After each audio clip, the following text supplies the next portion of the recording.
Hello అండి. Welcome back to my channel. ఇవాళ మనం చేసుకోబోయే రెసిపీ వచ్చేసి ఆంధ్ర స్టైల్ ఫిష్ కర్రీ అండి. ముందుగా ఇక్కడ నేను 1 కేజీ ఫిష్ తీసుకుంటున్నాను. కల్లుల్లుప్పు ఇంకా నిమ్మకాయ వేసుకొని శుభ్రంగా కడుక్కున్నామండి. ఇందులోకి ఇప్పుడు మనం 1 teaspoon salt, 1 teaspoon కారం, 1 టీ స్పూన్ అల్లం వెల్లుల్లి పేస్ట్, పావు టీ స్పూన్ పసుపు వేసుకునేసి, అరచెక్క నిమ్మరసం వేసుకునేసి బాగా కలిపి పెట్టుకున్నామండి. ఇలా చేయడం వల్ల మనకి ముక్క చాలా టేస్టీగా ఉంటుంది. ఉప్పు, కారం బాగా పట్టి. అలాగే చింతకాయ మీ టేస్ట్‌కి తగినంత తీసుకోండి. ఇక్కడ నేను 40 గ్రామ్స్ తీసుకుంటున్నాను.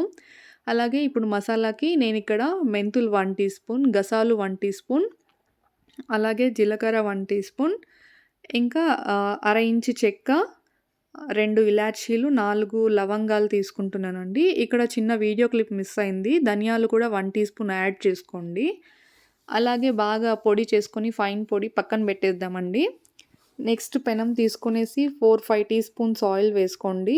ఇక్కడ ఆయిల్ ఎక్కువగానే పడుతుంది ఫిష్ కర్రీ అంటే. ఆయిల్ వేసుకున్న తర్వాత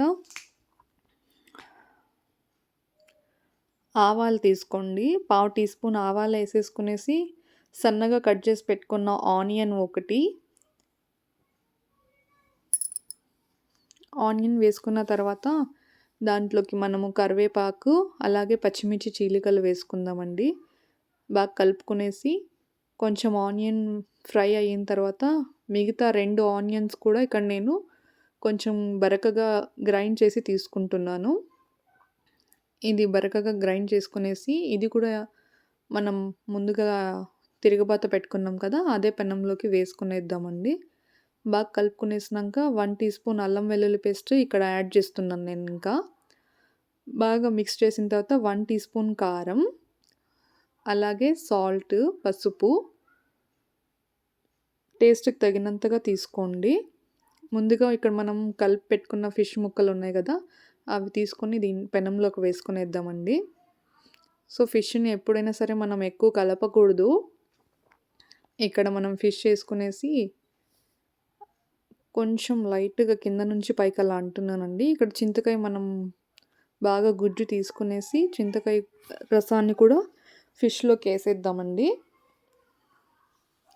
అలాగే మనకి వాటర్ కన్సిస్టెన్సీ చూసుకునేసి వాటర్‌ని కూడా యాడ్ చేసుకోండి. మీకు ఈ పులుసు కొంచెం చిక్కగా ఉండాలంటే దాన్ని బట్టి మీరు వాటర్‌ని వేసుకోండి.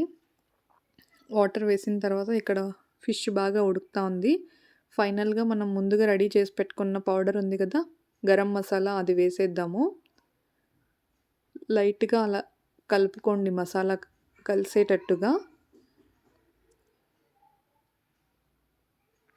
ఫిష్ కర్రీ అయితే చాలా బావుంటుందండి. ఇలా ట్రై చేయండి ఒకసారి. ఫైనల్‌గా కొత్తిమీర